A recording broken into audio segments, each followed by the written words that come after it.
Neutral world where you can't actually say his or her or mankind or any of these things. I think some people would like it to go that way, but I think its political correctness gone absolutely mad. I think there's always going to be a difference. I mean, you can have a single award for certain professions, but you couldn't have that in football or boxing because it has to. How can you compare a female boxer with a male boxer? How can you compare a female footballer with a male footballer? Harry, look, here's the problem I have with it. It's twofold, really. One, I don't know why we're bothering with this. Everyone enjoys Best Actress awards at the Oscars. No one's complaining. But suddenly we have to change everything. Secondly, if there is one category, fewer actresses will win, just because there'll be one category.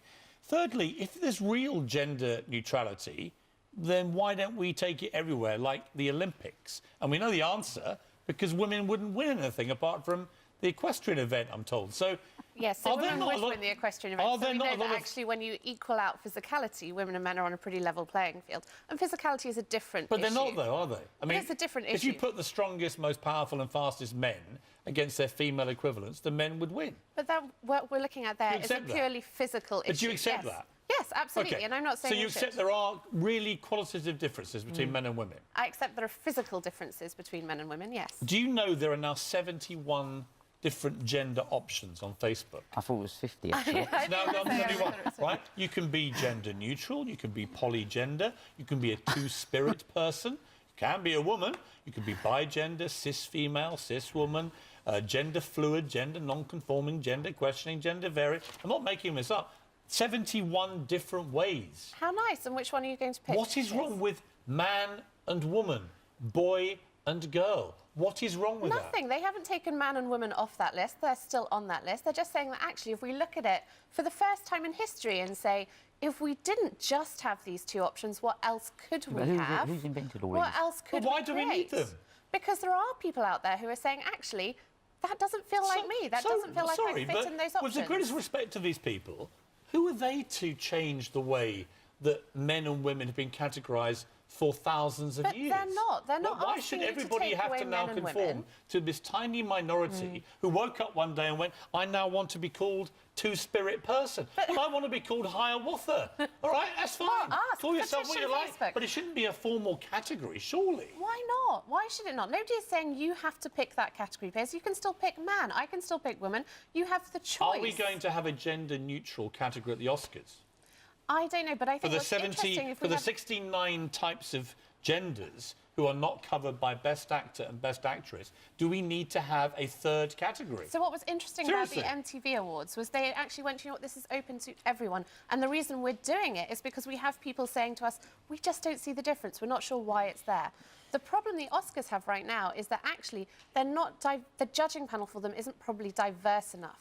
So what you're going to get is a lot of unconscious bias, a lot of people voting for people who look like themselves because they know and understand it. Kelly, you have been through an experience which is a minority experience from transitioning from one gender to another. You know what it's like when people are ignorant about that, perhaps have prejudice about it. Do you have some understanding of people who call themselves non-binary, don't define themselves as either male or women? Society has a choice and you can choose. But, you know, you are born male or female. That's what goes on your birth certificate. I know I've had my birth certificate changed now. And I think it has to be that way. And as you grow up, you can choose. But basically, you are a man or woman, whichever way you look at it. Why does it have to be that way? That's the thing that I question, which is why. Well, because many people think it is. It's not why does it have to be that way. It just is that way. What were you born? It's just that way. I was born a woman, and I'm very happy to stay with that. But that's my choice. But this is society gone mad, really. I don't think it is. I think it's actually the fact that we've just never questioned it. We've never looked at it. We've never said, what if we had different options? What does two-spirit person mean? That's an Indian, I think. Huh? Actually, the Indians are called two-spirit because they actually believe you are agender, androgynous, bigender, cis female, cis male. I can't keep up with it. Nobody can. Neutrois is apparently a gender. Hi, I identify as neutrois. Well, Harriet, why not have 3 categories? One for men, one for women, and one for people who may define themselves differently. It's non-binary. And I think that's a great starting point. But I do think what we've You got to really look do. at is You that think the Oscars should be, and now, the winner. How can I respect what you are now when you could not respect yourself for what you have been before your transition? Ridiculous world where we stand. Sorry for my bad English. It is not my native language. Schools are going to be banned from letting pupils change gender if their parents oppose it in new guidance from Rishi Sunak. This, by the way, as a teacher basically told a student she had to go to a different school after she discussed whether or not a girl could or could not identify as a, wait for it, a cat. This, as it emerges, that teachers are allowing pupils to identify as a dinosaur, a horse, or even the moon, and say, yes, we'll completely accept that, and we will treat that as if it's completely normal and has meaning, as opposed to completely insane and a child perhaps either having a laugh or perhaps needing severe help. Well, let's talk to Miriam Cates. She's a Conservative MP. She's also a member of the Education Select Committee and has been one of the people bravely speaking out on these issues for a number of years. Good morning to you, Miriam. Good morning, Julia. Thank you so much for joining us. Now, these are the sort of things, we see these stories, they appear online, they're on social media, and you sort of look at these and think, oh, God, these people are mad. And everyone has a bit of a chuckle because it is so crazy, and it's the sort of thing, you know, you would laugh about as a parent. Oh, God, do you remember when little Johnny used to think that he was a dinosaur? That's funny. That used to mean a kid liking having a dinosaur costume or wearing a Spider-Man costume or a little, a little child thinking they were a fairy because they had a, tutu, I think. But we're talking about here teachers and schools basically affirming children's fantasies, games, or sometimes serious delusions. This is actually much more serious than a lot of people think, isn't it? Absolutely. I think it's worth saying in that Telegraph article where they report about the girl who thinks she's a cat, they do say that there's been a lot of hype and it's not quite clear how widespread this belief of children being animals is. So I think we should say that. But clearly there are some obvious evidence cases that are in that. And then more widely, we know there are thousands of children who are identifying as the opposite gender to their birth sex. What's gone wrong? As you say, all children play, all children role play. It's a really important part of growing up. It's a part of forming empathy. It's fun. Children pretend to be the opposite sex. They pretend to be animals. They pretend to be, characters from history and movies and things like that. But the role of a parent and teacher is to say, that's great, but it's not real, don't you? Or if the child asks the question, is it real? No, it's not real, but it's great. You have fun. And I think we've got into a serious problems as a society, really, where we're frightened to say no to children or to tell children the truth. And the later you leave it to tell a child the truth, the more you allow them to believe the lie, the more damaging the consequences later on when they do come into conflict with reality. And like you say, it is, it's hard to believe that this is happening. I know. I mean, that's the thing. People think we've been making this stuff up for years. Or why are you getting, you're just trying to stir up the culture wars. No.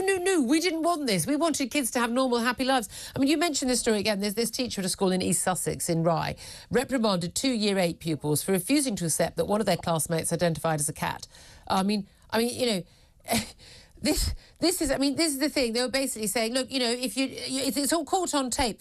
Basically you should go to a different school. Now, that's an outrageous thing for any teacher to say to any pupil. I would say a disciplinary matter as well. So 3.5-minute recording, the angry teacher, who is not being named in the media, said they report the girl to a senior colleague and she needed proper educational conversation about equality, diversity and inclusion because the girl basically refused to accept that their classmate could identify as a cat. The teacher said, how dare you? You just really upset someone saying things like you should be in an asylum. Are probably not that helpful. The girl said, but Year 8, 12-year-old. The girl says, I didn't say that. I just said if they want to identify as a cow or something, then they're genuinely unwell and they're crazy. The teacher is on tape saying, you were questioning their identity. Where did you get this idea from that there are only 2 genders?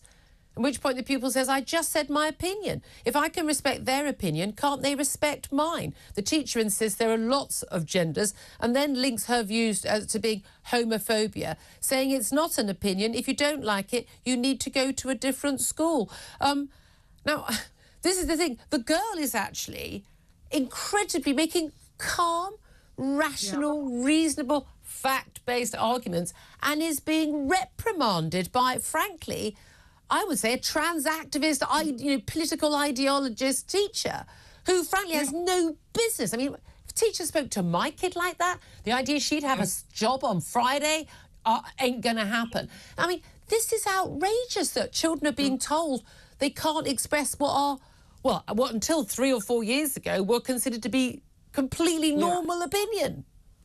Yeah, I mean, there's so much to unpick in this. Clearly, that teacher is not well informed about this. Blame the universities and teacher training colleges for this outrageous, ridiculous, ideological indoctrination of our children. That teacher should be out of a job. Metaphysical or theological or whatever you want to call it. I want to try to understand what you're asking us to do.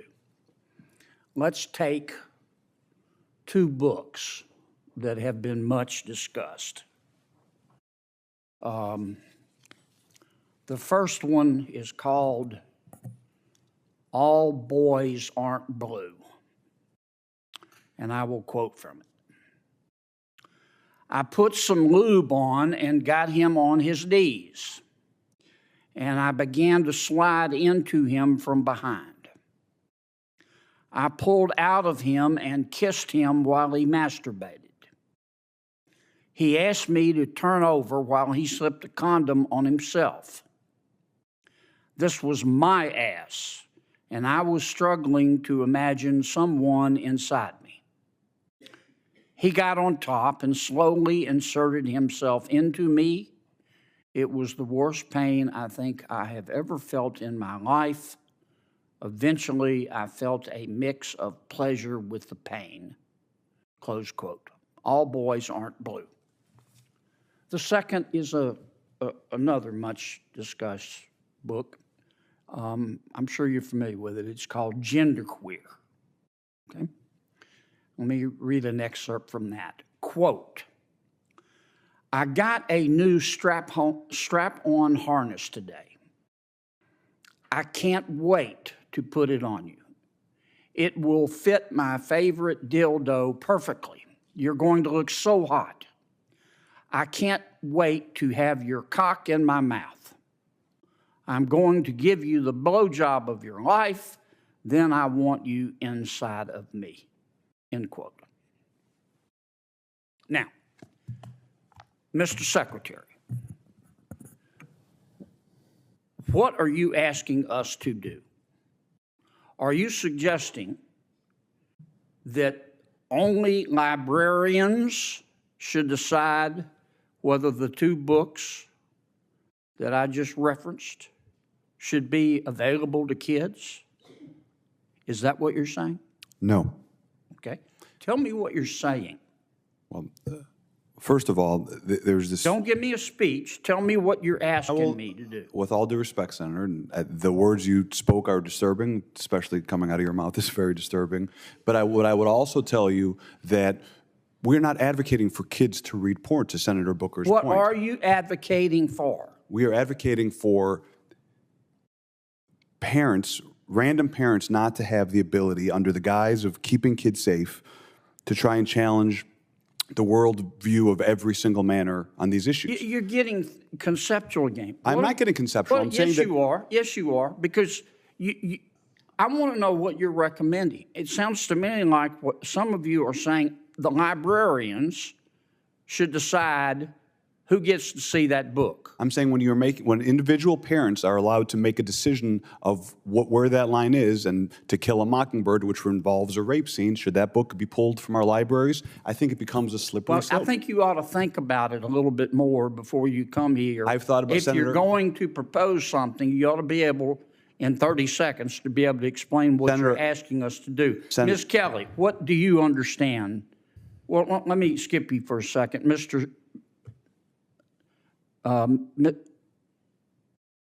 Cameron, tell me what you're proposing. It's pronounced mix. Mix? Is that how would you like me to refer to you? Senator, your definition of sexual is synonymous with LGBTQ identity. I'm not asking you that. I'm asking you to tell me you read those 2 excerpts. Genderqueer. Do you think that, are you asking that only librarians and not parents have any say in whether minors can read those books? Is that what you're saying? Genderqueer has never been in my school library, so it's never been banned. Well, suppose it was. Should it be up just to the librarian, or should parents have a say? There should be facilitation of collaboration between students, parents and have a say? educators. Parents should be working with students and educators to be making decisions because students are. And who decides ultimately? The librarian, or do you take a vote, or who takes the vote? Book review committees in the community in my school district. You want a committee to decide? There are committees. Okay.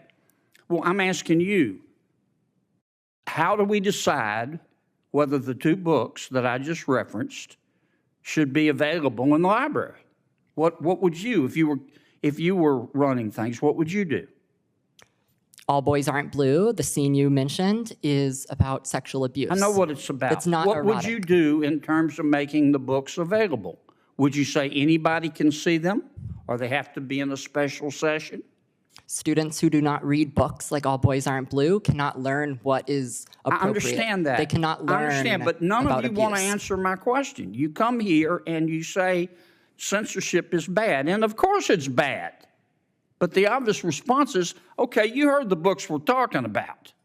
Okay, we're not talking about catch. The fact that they are even debating allowing sexually graphic books like these in public schools is just unbelievable. What has happened to this country? Are we a normal family?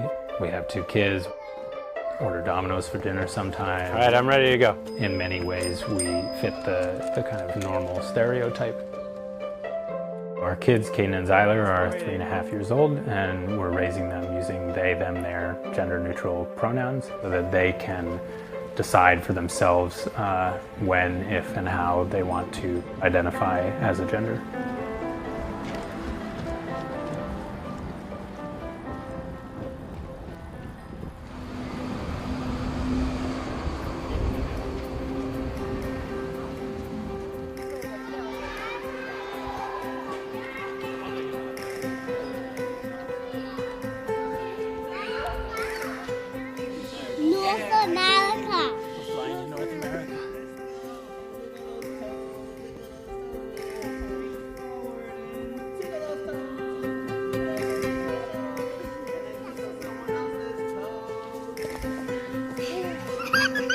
So I think that knowing the sex or the gender of your child is important to other people, partially just because it's part of the social script. They don't notice that they're any different from any other children because they have no idea that some children are she and some children are he. All right.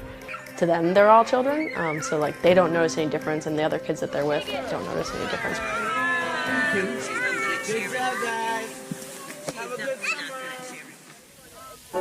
A lot of young girls are, when they grow up, they're told, you know, don't get dirty, don't do that, that's not safe, be careful, those kinds of things, and then they grow up to think that they're not capable of doing all these things, and then the young boys are told, oh, don't cry, you're okay, be strong, and then they aren't comfortable having emotions, which can cause a lot of problems when they're older.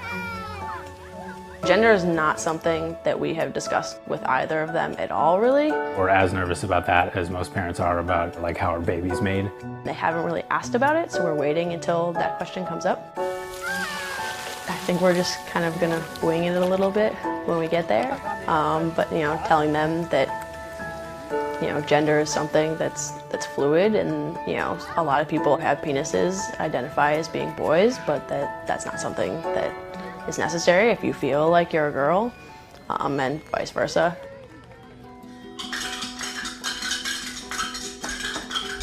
There is research that shows when you use gender binaries in our language, so when we say good morning boys and girls, or when we just say to our kids, come on girls, or what a smart boy you are, using gender to sort and categorize and label kids, we do know that that increases gender stereotypes. Do you want the hair clip in your hair? Yeah. Do you need help, or are you gonna do it yourself? These parents are psychos of the very worst sort. They should have the kids taken away before they permanently screw them up. My name is Teacher Roby. I am non-binary. I use they, them pronouns. That's bullshit. Yeah, it's bullshit. For example, they are a great art teacher. They taught us how to draw stitch. That was very confusing. Many of you already know that about me. Pronouns are super important for myself, for you. It's important that we get it right every single time. No. If you ever make a mistake, I'll just politely correct you. And you should also be making sure that you use those correct pronouns. I'll get right on it. If you have questions about that, we can talk about it offline, all right? Well, thanks for wasting my time. Why is she dressed like she will play ball instead of showing our youth how you dress for a career? Fire all of these activists. If you could, what would you change about the Constitution? I'm gonna say putting in a more defined separation between church and state, putting in putting in more explicit child rights, because the US is the only country that did not certify the UN Bill of Child Rights, which is icky. And then also we should be able to change the Constitution, because it wasn't meant to be like the oldest document. It's supposed to be like a living, breathing Constitution. So I would also change more of like the verbiage around like trans people. Change stuff to, instead of being like he for everything, change it to they. We didn't ratify the Undeclaration of Children's Rights because ratification would undermine a sovereignty by giving the United Nations authority to determine the best interests of us children. I went back to school later on in life. Here's my issue. My second semester, I'm carrying an A average, and my teacher writes me an email and asks me what my pronouns were. I'm first year Gen X. I don't have a fucking pronoun. Let me tell you what I do have. I have a noun, and it's my name. And that's the only English language I can actually say I have. But I was cool, and I was really kind. Excuse my language, but y'all are adults here, right? Okay, good. So, excuse my language, but you know what? I am pissed off because when I said to her, I'm sorry, I don't claim a pronoun, I got failed. I got failed in 3 of her courses. And my grade point average went from a 4.0 down to a 2.5 because I didn't carry a pronoun. Are you kidding me? Are you kidding me? I have an incredible grade point average. I'm a smart woman. I've been working in the workforce for 40 years, and my generation, if y'all don't understand, invented the internet, for Christ's sakes, and we're not stupid, all right? And yet, you're going to fail me for my pronouns. So my questions are this. As a student, if I don't want to claim this woke ideology, how do I advance and get my degree in something I love and really want to do and would be really good at without being failed unless I fall into their agenda? Tell me how to fix this. Yeah, so first, thank you for your blunt nature. It's very refreshing. So, yes, there is no easy answer. Number one, there's strength in numbers. Confronting professors or administrators with you plus 10 or 30 other people is the first way to do it. You should not go to appeal by yourself. You should go with the Turning Point chapter and ask for a remedy with many people alongside of you. Number two, though, and I'm just going to be as blunt as possible as you were, I really don't think grades matter that much in the world. I know they matter to you for advancement. My advice to people is that your character and your integrity and standing for what is right matters a lot more than pandering to some sort of an agenda. And I know you agree with that. Well, the problem is that you lose your funding. Okay, the minute your grades hit below C, you lose all your grants I hear and you. all your funding that's free. So all these college kids that are getting these Pell grants get them pulled. No, I'm not diminishing that. So they're holding your career hostage over that money. I still, that's why I think college is a scam. I still think you should not comply to their tyrannical woke orthodoxy. You should fight for it. You should fight on it. But to be perfectly honest, I think that it destroys your soul every time that you comply with their nonsense. But God bless you, and thank you for being a lifelong learner. Thank you. The professor discriminated against her, and that grounds a lawsuit. Thanks for watching this debate on gender issues. We've seen different views shared today. Remember, respect is key when discussing sensitive topics. What do you think? Leave your thoughts in the comment. Don't forget to subscribe.